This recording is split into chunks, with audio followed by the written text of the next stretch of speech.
Soil मिट्टी, ये हमारे पैरों के नीचे हर जगह है, लेकिन हम रेयरली इसकी इम्पोर्टेंस के बारे में सोचते हैं। हम इस पे चलते हैं, इस पे घर बनाते हैं और इसे टेक फॉर ग्रांटेड लेते हैं। ये सिंपल सी दिखने वाली चीज़ एक मिरेकल वर्कर है, साइलेंटली पूरी दुनिया की लाइफ को सपोर्ट करती है। बिना हेल्थी सॉइल के हमारा प्लेनेट बहुत अलग होता। छोटे से छोटे बैक्टीरिया से लेकर बड़े से बड़े पेड़ तक सब सॉइल में न्यूट्रिएंट्स और सपोर्ट से जीते हैं।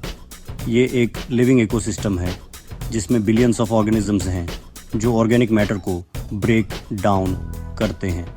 लाइफ का ये इंट्रिकेट वेब ही सॉइल को फर्टिल और प्रोडक्टिव बनाता है। अगली बार जब आप ग्रासी फील्ड में वॉक करें या फॉरेस्ट को एडमायर करें तो सॉइल के इम्पोर्टेंट रोल के बारे में ज़रूर सोचिएगा। ये हमारे प्लैनेट का अनसंग हीरो है, चुपचाप अपना मैजिक करता रहता है ताकि लाइफ चलती रहे। सदियों से फार्मर्स हेल्थी सॉइल और अच्छी हार्वेस्ट के बीच के स्ट्रॉन्ग कनेक्शन को समझते आए हैं। अच्छी सॉइल एग्रीकल्चर की फाउंडेशन है जो क्रॉप्स को बढ़ने के लिए ज़रूरी न्यूट्रिएंट्स, वाटर और सपोर्ट देती है। ट्रेडिशनल फार्मिंग प्रैक्टिसेस जो जनरेशन से चली आ रही हैं सॉइल हेल्थ की इम्पोर्टेंस को समझती है। क्रॉप रोटेशन एक पुराना तरीका है जिसमें डिफरेंट क्रॉप्स को एक एरिया में एक के बाद एक उगाया जाता है। ये सॉइल डिप्लीशन को रोकता है और पेस्ट साइकिल्स को इंटरप्ट करता है। इसी तरह ऑर्गेनिक मैटर जैसे कंपोस्ट और मैन्योर का यूज़ सॉइल फर्टिलिटी को इम्प्रूव करता है और उसकी स्ट्रक्चर को बेटर बनाता है, जिससे प्लांट रूट्स को ज़्यादा सपोर्ट मिलता है। ये सस्टेनेबल फार्मिंग प्रैक्टिसेस मानती हैं कि सॉइल एक इनएग्जॉस्टिबल रिसोर्स नहीं है, ये एक लिविंग इकोसिस्टम है जिसका ध्यान रखना और उसे रिप्लेनिश करना ज़रूरी है ताकि लॉन्ग टर्म प्रोडक्टिविटी बनी रहे। मॉडर्न एग्रीकल्चर जो केमिकल फर्टिलाइजर्स और इंटेंसिव फार्मिंग मेथड्स पर डिपेंड करती है, अक्सर इस इम्पोर्टेंट बैलेंस को इग्नोर कर देती है, जिससे सॉइल डिग्रेडेशन होता है और फ्यूचर फूड सिक्योरिटी को खतरा होता है। एग्रीकल्चर में इम्पोर्टेंट रोल के अलावा सॉइल हमारे एनवायरनमेंट की हेल्थ मेंटेन करने में भी इम्पोर्टेंट रोल प्ले करती है। इसका एक इम्पोर्टेंट फंक्शन है वाटर को फिल्टर और प्यूरिफाई करना। जब रेन वाटर सॉइल के लेयर्स में से परकोलेट होता है तो ये एक नेचुरल फिल्ट्रेशन प्रोसेस से गुजरता है। सॉइल एक जायंट स्पंज की तरह एक्ट करती है, वाटर को अब्जॉर्ब और होल्ड करती है, जिससे वाटर फ्लो रेगुलेट होता है और बाढ़ रुकती है और सॉइल में रहने वाले माइक्रो ऑर्गेनिजम्स, पोल्यूटेंट्स और कंटेमिनेंट्स को ब्रेक डाउन करते हैं, जिससे वाटर क्लीन हो जाता है इससे पहले कि वो हमारे रिवर्स, लेक्स और ग्राउंड वाटर एक्वीफर्स में पहुँचे। ये नेचुरल फिल्ट्रेशन सिस्टम हमारे वाटर रिसोर्सेज की क्वालिटी मेंटेन करने के लिए ज़रूरी है। लेकिन सॉइल डिग्रेडेशन जो डिफॉरेस्टेशन, इरोजन और पोल्यूशन की वजह से होता है, सॉइल के वाटर फिल्टर करने की एबिलिटी को ख़राब कर सकता है, जिससे कंटेमिनेटेड वाटर सप्लाईज हो सकती हैं और ह्यूमन और इकोसिस्टम हेल्थ को खतरा हो सकता है। सेक्शन 4, नज़रअंदाजी का खतरा।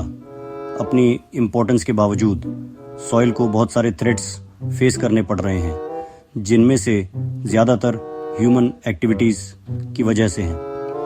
इंटेंसिव एग्रीकल्चर जो केमिकल फर्टिलाइजर्स और पेस्टिसाइड्स पर ज़्यादा डिपेंड करती है, सॉइल न्यूट्रिएंट्स को कम कर सकती है, माइक्रोबियल बैलेंस को ख़राब कर सकती है और सॉइल एसिडिफिकेशन का कारण बन सकती है। डिफॉरेस्टेशन जो एग्रीकल्चरल एक्सपेंशन और लॉगिंग की वजह से होता है, ट्रीज़ के प्रोटेक्टिव कवर को हटा देता है, जिससे सॉइल विंड और रेन से होने वाले इरोजन के लिए वल्नरेबल हो जाती है।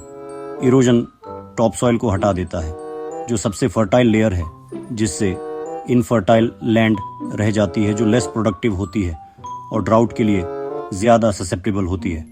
क्लाइमेट चेंज इन थ्रेट्स को और बढ़ा रहा है, जैसे ड्राउट्स और फ्लड्स ज़्यादा फ्रीक्वेंट और इंटेंस हो रहे हैं, जिससे सॉइल हेल्थ और ख़राब हो रही है और फूड सिक्योरिटी को खतरा हो रहा है। ये ज़रूरी है कि हम इन चैलेंजेस को एड्रेस करें और सस्टेनेबल प्रैक्टिसेस अडॉप्ट करें जो हमारे प्रेशियस सॉइल रिसोर्सेज को प्रोटेक्ट और रिजेनरेट करें। सेक्शन 5, हमारी मिट्टी का भविष्य। हमारी सॉइल का फ्यूचर और हमारे प्लैनेट का फ्यूचर हमारे कलेक्टिव एक्शन पर डिपेंड करता है, ताकि इस इम्पोर्टेंट रिसोर्स को प्रोटेक्ट और रिजेनरेट किया जा सके। सॉइल हेल्थ की इम्पोर्टेंस को समझकर और sustainable land management practices adopt करके हम सॉइल डिग्रेडेशन के ट्रेंड को रिवर्स कर सकते हैं और एक ज़्यादा सस्टेनेबल फ्यूचर इंश्योर कर सकते हैं। नो टिल फार्मिंग एक टेक्निक है जो प्लांटिंग के दौरान सॉइल डिस्टर्बेंस को कम करती है, सॉइल स्ट्रक्चर को प्रिजर्व करने में हेल्प करती है, इरोजन को रिड्यूस करती है और वाटर रिटेंशन को इम्प्रूव करती है। कवर क्रॉपिंग, जिसमें फॉलो पीरियड्स के दौरान स्पेसिफिक प्लांट्स उगाए जाते हैं ताकि सॉइल को प्रोटेक्ट और इम्प्रूव किया जा सके। ऑर्गेनिक मैटर ऐड करता है, वीड्स को सप्रेस करता है और इरोजन को रोकता है। इन प्रैक्टिसेस को अडॉप्ट करके हम एग्रीकल्चर के लिए एक ज़्यादा रिजेनरेटिव अप्रोच की तरफ बढ़ सकते हैं, जो लैंड और उस पर डिपेंड करने वाले लोगों दोनों को नरिश करता है। ये टाइम है ये टाइम है कि सॉइल को एक प्रेशियस रिसोर्स के रूप में रिकॉग्नाइज करें और मिलकर उसकी हेल्थ जनरेशंस टू कम के लिए इंश्योर करें। नीचे कमेंट्स में अपनी राय ज़रूर बताइएगा। इस वीडियो को लाइक करना और गार्डनिंग टिप्स और इनसाइट्स के लिए मेरे चैनल को सब्सक्राइब करना मत भूलिएगा।